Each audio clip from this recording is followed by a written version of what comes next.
In today's world, the land of Israel is war-torn and conflicted, the subject of passionate and often violent debate concerning who has the right to live in the land and make a home there. Well, the King of Kings will answer that question decisively at the beginning of his millennial reign.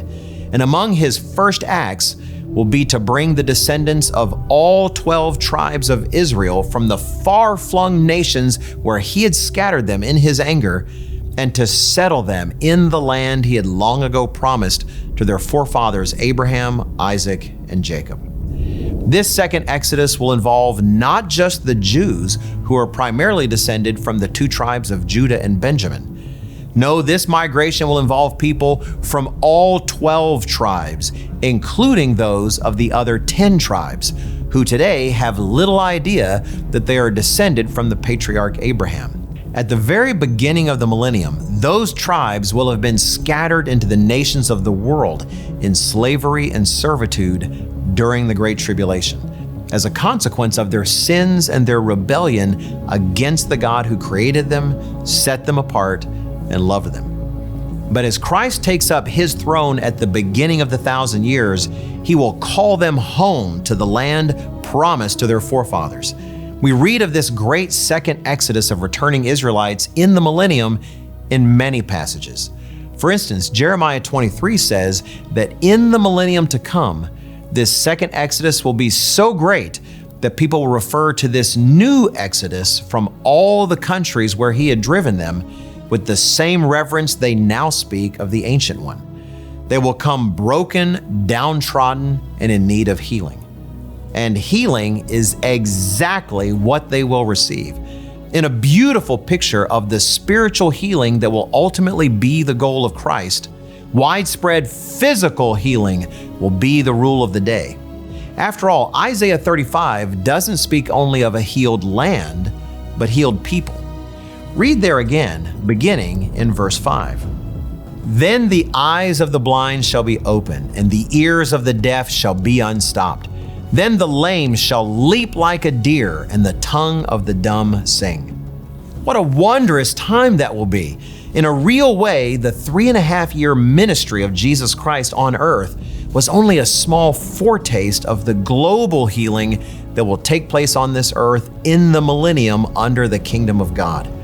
Imagine the joy as thousands begin using their legs who had never walked, and eyes that had never seen, and children hear the voices of their parents for the first time.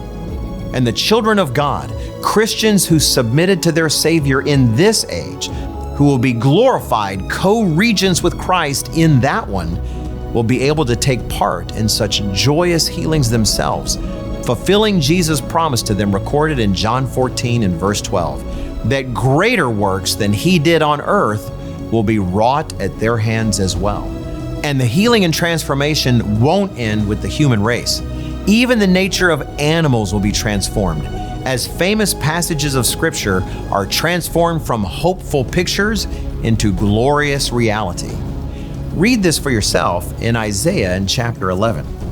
The wolf also shall dwell with the lamb. The leopard shall lie down with the young goat, the calf and the young lion and the fatling together, and a little child shall lead them.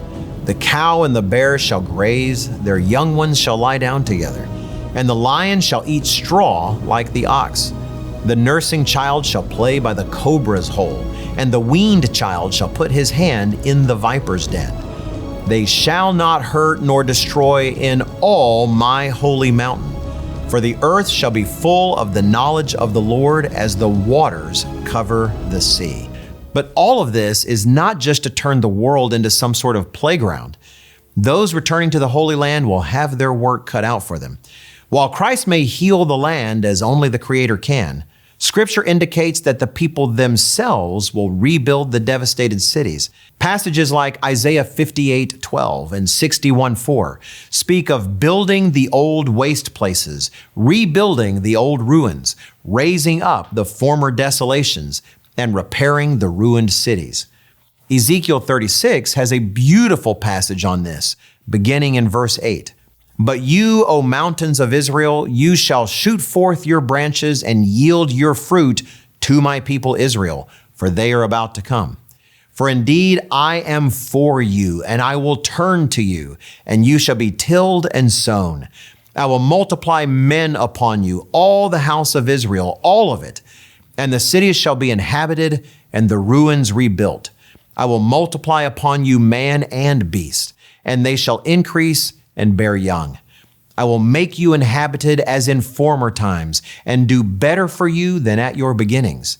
Then you shall know that I am the Lord. The people of Israel, all 12 tribes, will be replanted in the land promised to their father Abraham so many centuries ago. And that land will not be governed by the disputed political boundaries of today. The glorified Messiah will set the boundaries of the land as described in chapters 47 and 48 of Ezekiel, and they will not be up for debate.